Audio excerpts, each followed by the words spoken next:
Hi guys, আমার ডান হাতে দেখতে পাচ্ছেন রেলওয়ে নির্মাণাধীন প্রাচীরের সারি সারি পিলার।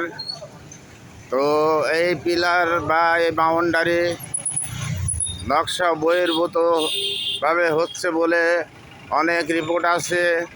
যেখানে প্রভাবশালী কারো দোকান আছে, সেখানে 4টা দোকান, কোনোখানে 6টা দোকান, কোনোখানে প্রভাবশালীদের কারোর বাড়ি থাকলে পরে সেই বাড়ি বাদ দিয়ে বাউন্ডারি হয়েছে, এমন নিয়ম আছে। আমি জানি সরকারি কাজের একটা নির্দিষ্ট নকশা থাকে, কিন্তু এখানে নকশা তোয়াক্কা না করে অনৈতিক লেনদেনের মাধ্যমে এই বাউন্ডারিটি তৈরি হচ্ছে বলে লোকমুখে চাউর আছে।